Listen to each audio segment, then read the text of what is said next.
Hello and welcome to the second episode. Today we're going to stabilize the car so we can cut out the floor.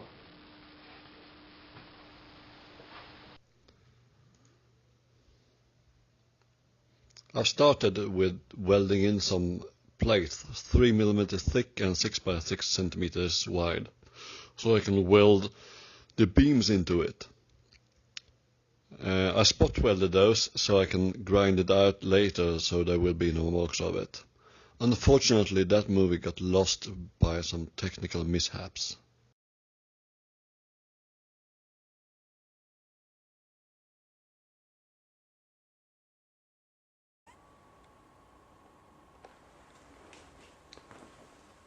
As you can see, the beam is not really there anymore.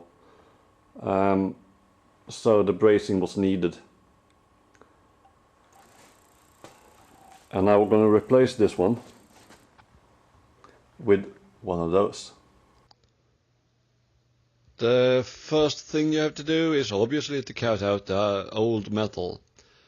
And you can see some railings underneath it. The car is bolted onto a wagon built in some rails, and the rail is supposed to be guiding the new beam that I'm going to put in. It's difficult to know where to cut because I don't really know what I should keep and what to cut away. And I don't want to cut out too much.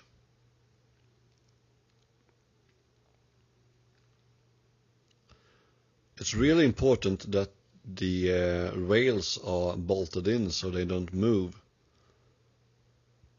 so that I know where to put the new beam and everything stays in place.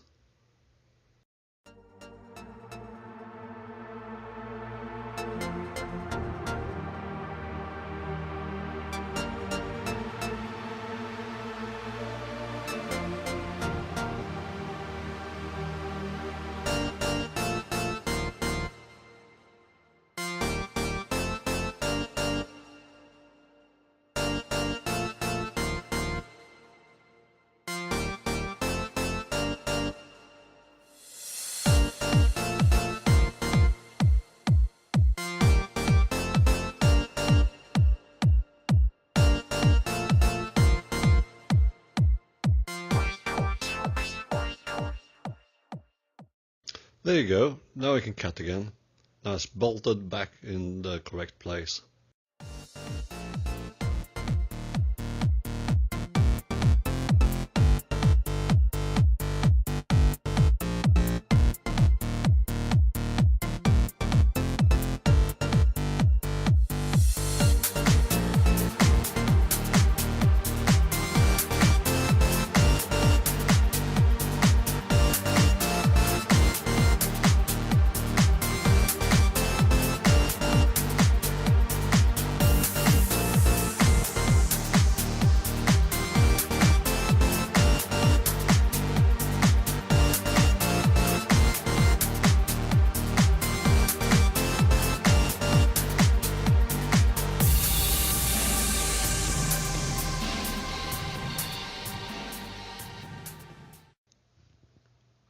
Well, finally it's out.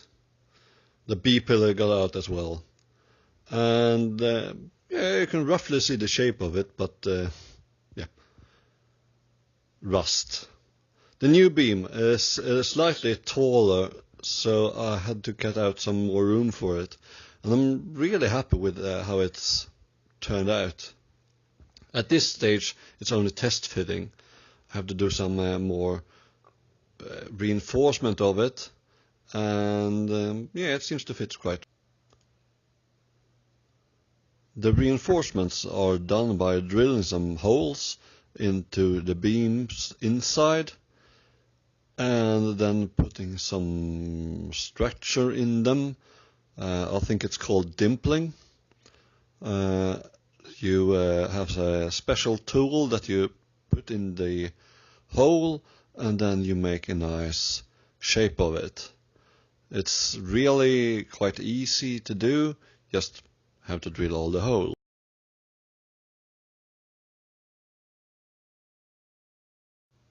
The bigger ones are 30 millimeters wide and the smaller ones are 18 millimeters wide. The idea is to put some cables through the big ones. Here you can see the tool that are built to put the dimples in the holes. Just simply bolting them all together. Yeah, some straw in the way. And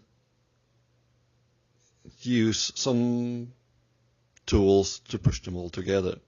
I did this method so I can use the tool later when the beam are mounted on the car or on some other places where I can reach both sides.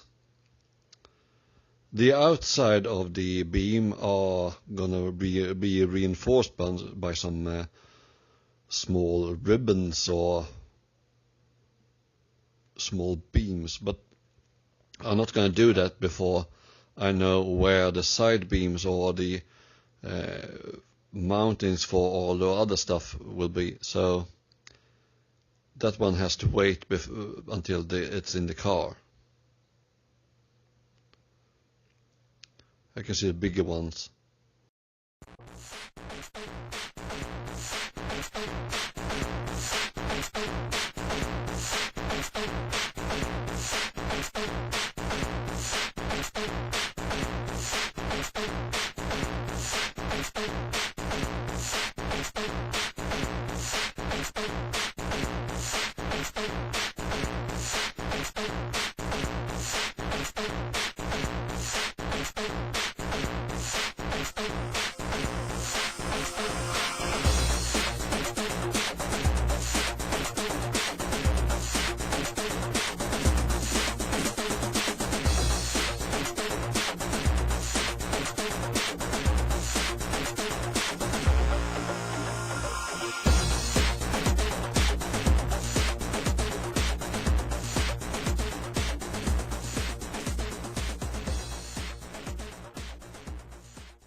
And here is the final result.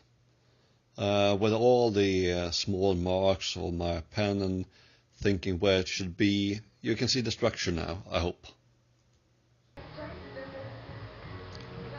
Well, then you need another one.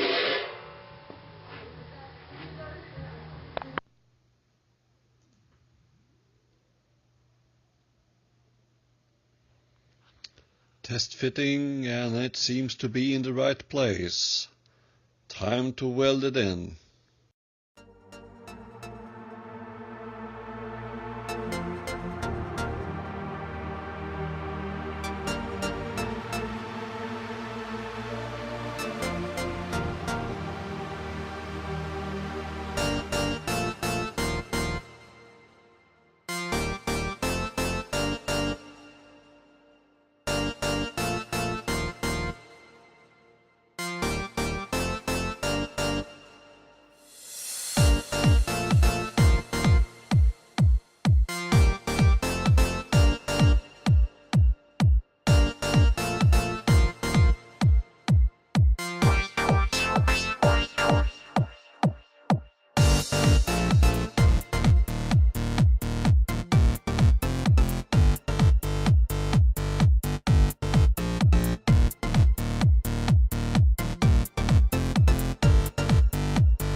Well, the beam is welded in and some more bracing to keep it in place. You can see the old ones, there are not much to keep, but I think I'm gonna replicate those jacking points. I will keep those so I know how they are supposed to be looking. Rest of it will go to the bin.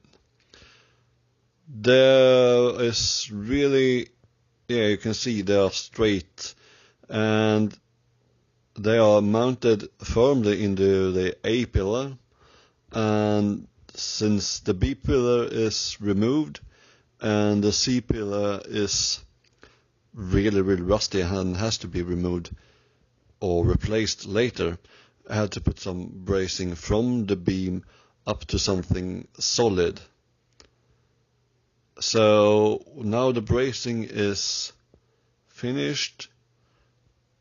The next thing on this part is to decide where to cut out the transmission tunnel and everything else that needs to be removed.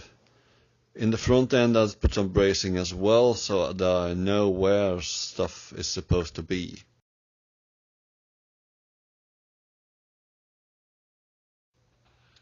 Well, now it's time to put the chassis in storage on the other side of the workshop so I can start working on the chassis. Well, that's it for today.